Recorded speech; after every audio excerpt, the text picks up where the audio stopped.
Hey guys, so I am just finishing up some meal plans for a couple of clients.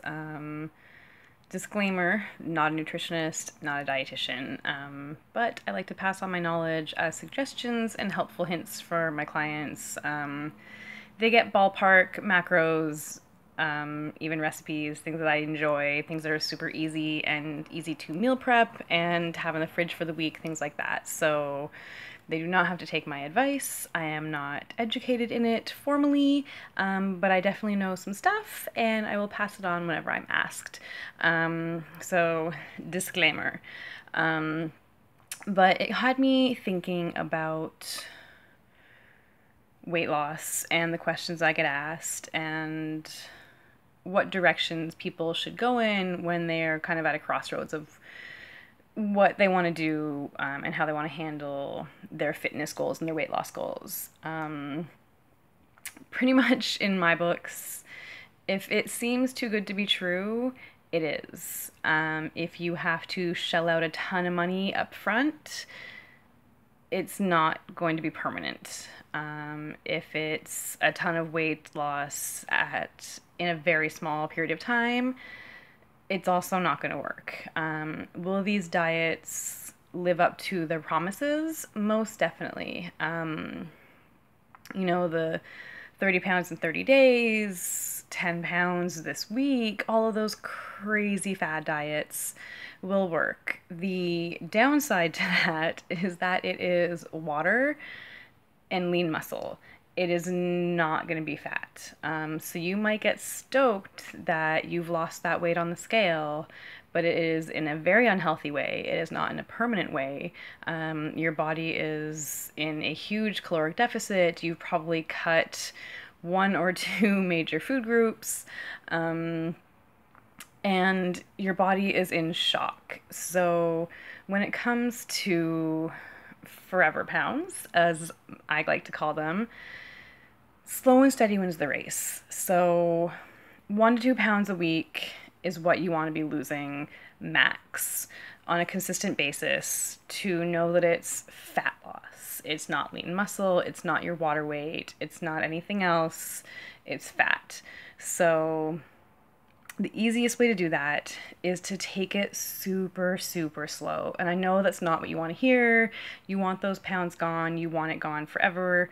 But the only way to do that is lifestyle changes. Because as soon as you put yourself on a diet or on a restricted eating plan, anything like that, it's not going to last. So if you make small life choices every single day, they add up into something amazing.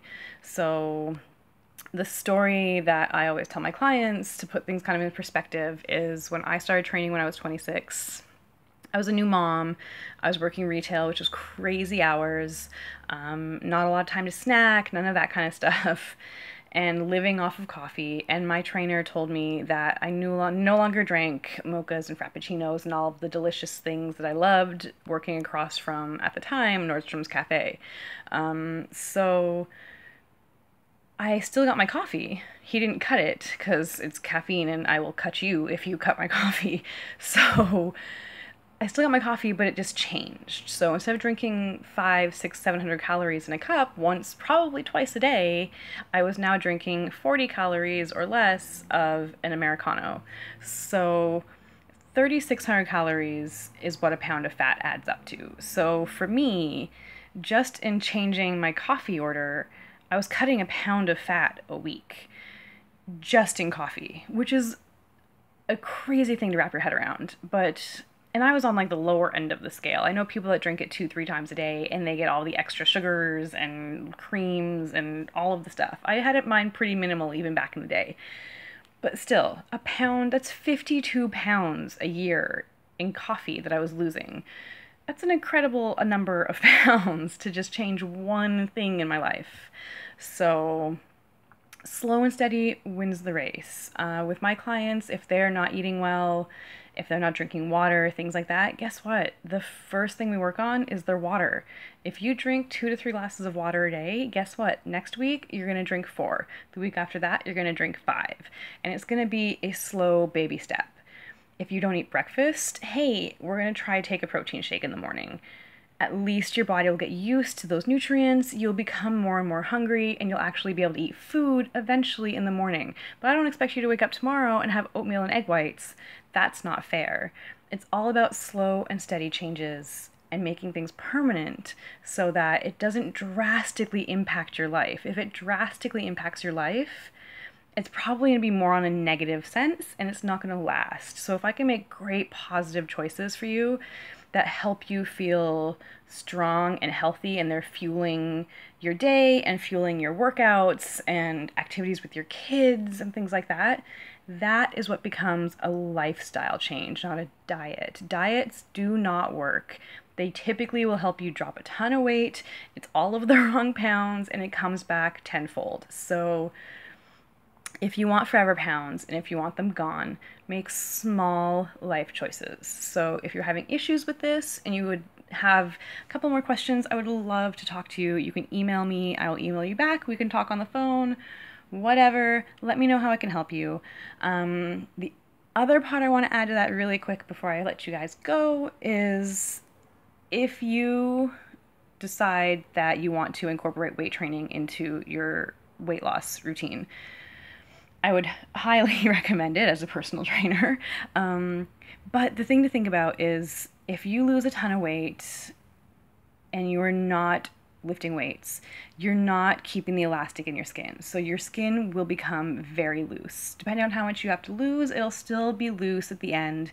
But if you're weight training, your skin will shrink with you or as close to with you as it can. So you'll end up with far less loose skin than if you were just doing a diet change, lifestyle changes, things like that. So if you can combine the two, that is the perfect world.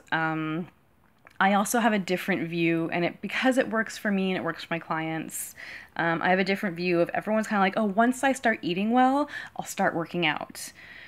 Try flipping it, because I guarantee you, you've tried this before, and that's why you're trying it again, because it's failed. So if you go to the gym and you get a trainer and you're working your ass off 2, 3, 4 days a week, guess what? Eventually something's going to click in your brain and be like, well, what am I eating to support this?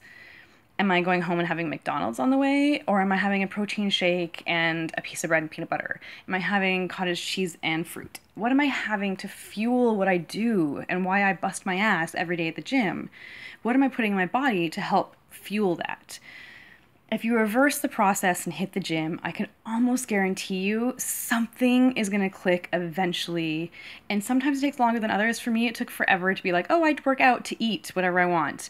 And it took me 3 or 4 years, honestly, to be like, hey, I'm sick of just working out to eat. Now I want to work out to see even better results. Because trust me, I got some fucking results doing that. But it wasn't good enough eventually. So my bar got raised, and that meant I had to change things about my diet. But that was voluntary, and it took time.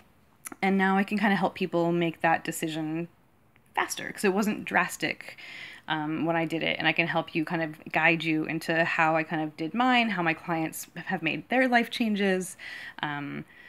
So combining the two, flip the script a little bit.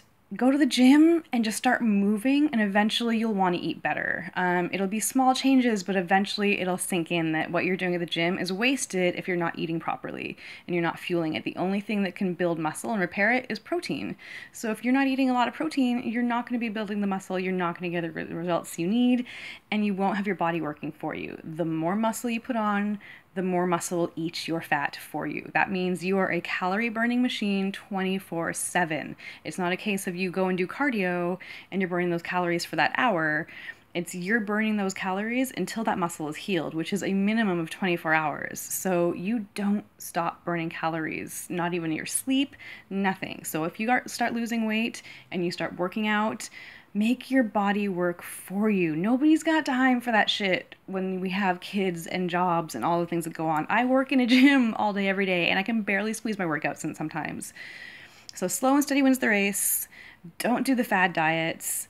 Reach out to me if you have any more questions, but just Slow, steady lifestyle changes. No diets, y'all. They don't work. It's going to come back to haunt you. And I have this video to slap in your face when you come and ask me the next time to start over when you shouldn't have stopped to begin with. So email me with questions, make them forever pounds, make them go away, and we can talk about other parts of diet and exercise another day. Bye, guys.